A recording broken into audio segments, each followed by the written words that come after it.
देवी सप्तशती अध्याय 9 निशुंभ का वध। मां चंडिका की वह शक्ति जो अहंकार को चूर कर देती है। नमस्कार दोस्तों, स्वागत है आपका हमारे YouTube चैनल विक्रम आदित्य पर। आज हम आपके लिए लेकर आए हैं एक ऐसी रोमांचकारी और आत्मा को झकझोर देने वाली कथा जो आपके हृदय में मां चंडिका की अजेय शक्ति और न्याय की विजय का प्रकाश जगा देगी। शीर्षक है देवी सप्तशती अध्याय 9 निशुंभ का वध। वह शक्ति जो बुराई के अहंकार को पल में नष्ट कर देती है। यह कथा सिर्फ एक कहानी नहीं बल्कि दिव्य साहस, बुद्धिमत्ता और धर्म की जीत का प्रतीक है। कल्पना कीजिए, एक ऐसी शक्ति जो असुरों की विशाल सेना को तलवार, त्रिशूल और गर्जना से राख में बदल देती है। क्या आप उस शक्ति से जुड़ना चाहेंगे? यह कथा आपके भीतर की आध्यात्मिक ऊर्जा को प्रज्वलित करेगी और आपको मां दुर्गा की अनंत कृपा से जोड़ेगी। तो इस वीडियो को अंत तक देखिए, क्योंकि आखिरी बात आपके दिमाग को हिला देगी। स्किप मत कीजिए, वरना आप इस वीडियो का सबसे बड़ा फायदा चूक जाएंगे। राजा बोले, हे भगवान, आपने मुझे रक्तबीज के वध में देवी के महान कारनामे के बारे में बताया जो वाकई अद्भुत है। मैं और सुनना चाहता हूँ कि रक्तबीज के मारे जाने के बाद शुंभ और क्रोधित निशुंभ ने क्या किया। ऋषि बोले, रक्तबीज के मारे जाने और अन्य असुरों के युद्ध में नष्ट होने के बाद शुंभ और निशुंभ अद्भुत क्रोध में भर गए। निशुंभ अपनी विशाल सेना को मरते देख क्रोध से उबल पड़ा और अपनी श्रेष्ठ असुर सेना के साथ देवी को मारने के लिए दौड़ा। उसके आगे पीछे और दोनों तरफ महान असुर क्रोध से अपने होंठ दबाए देवी को मारने के लिए बढ़े। शुंभ, जो महान पराक्रमी था, अपनी सेनाओं के साथ मातृगण से युद्ध करने के बाद क्रोधित होकर चंडिका पर हमला करने आया। तब देवी और शुंभ निशुंभ के बीच भयंकर युद्ध हुआ।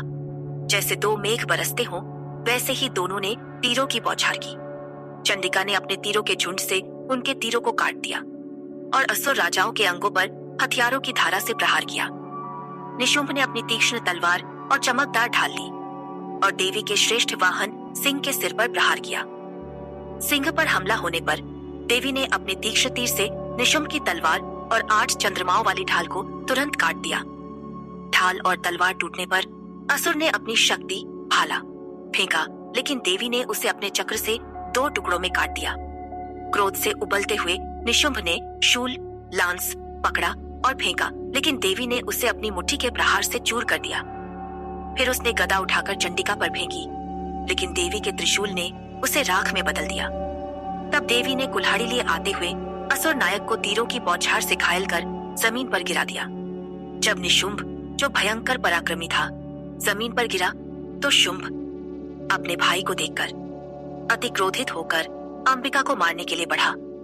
वह अपने रथ पर खड़ा था, 8 अतुलनीय भुजाओं में श्रेष्ठ हथियार लिए और पूरे आकाश को रोशन कर रहा था। उसे आते देख देवी ने अपना शंख बजाया, धनुष की टंकार से असहनीय शोर किया और अपनी घंटी की आवाज से असुर सेनाओं की शक्ति को कमजोर कर दिया। तब सिंह ने अपनी महान गर्जनाओं से आकाश और 10 दिशाओं को भर दिया, जिससे हाथियों का बल भी डगमगा गया।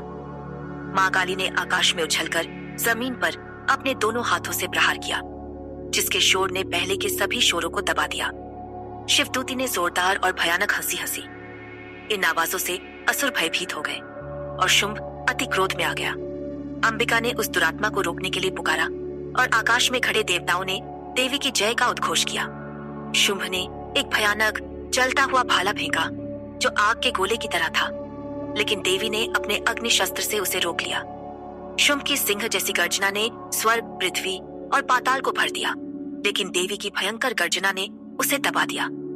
देवी ने शुंभ के फेंके हुए तीरों को अपने तीक्ष्ण तीरों से काट दिया और उसने भी देवी के तीरों को सैकड़ों और हजारों की संख्या में काटा। तब क्रोधित चंडिका ने शुंभ को अपने शूल से भेद दिया। वह घायल होकर बेहोश हो जमीन पर गिर पड़ा। इसी बीच निशुंभ ने होश में आकर अपना धनुष लिया और देवी, काली और सिंह पर तीरों से हमला किया।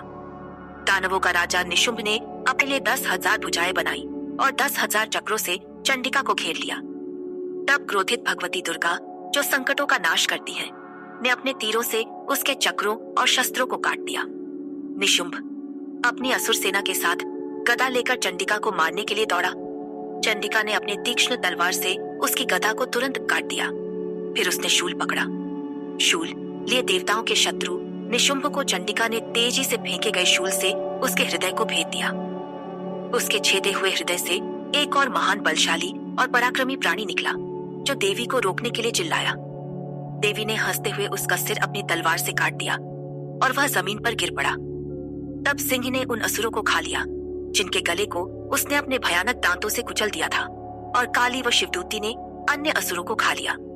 कौमारी के भाले से छेदे गए कुछ महान असुर मर गए, और ब्रह्माणी के मंत्रों से पवित्र जल से अन्य असुर नष्ट हो गए।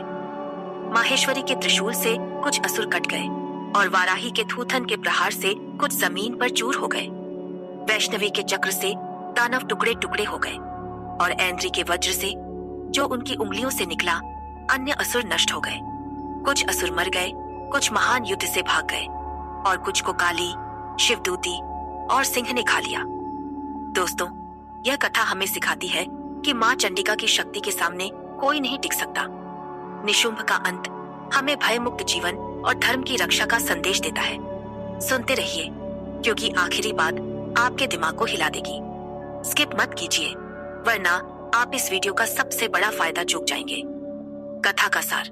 यह अध्याय 9 हमें माँ चंडिका और मातृगण की उस अजेय और बुद्धिमान शक्ति की याद दिलाता है, जो अहंकार और बुराई को पल में नष्ट कर देती है। निशुंभ और उसकी विशाल सेना देवी की तलवार, त्रिशूल और गर्जना के सामने रेत के ढेर की तरह ढह गई। काली, शिवदूती और सिंह की शक्ति हमें सिखाती है कि सत्य और धर्म हमेशा जीतते हैं। यह कथा हमें भक्ति, साहस और आत्मविश्वास से भर देती है।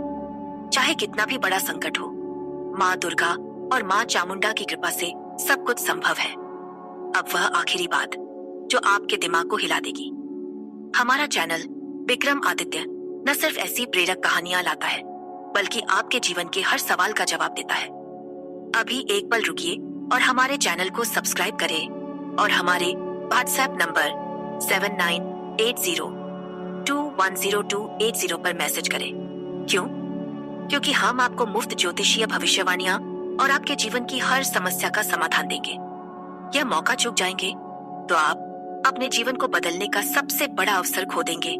तो अभी सब्सक्राइब करें और व्हाट्सएप पर संपर्क करें, क्योंकि माँ दुर्गा और माँ चामुंडा की कृपा आपके साथ है और हम आपके जीवन को और बेहतर बनाने के लिए हैं।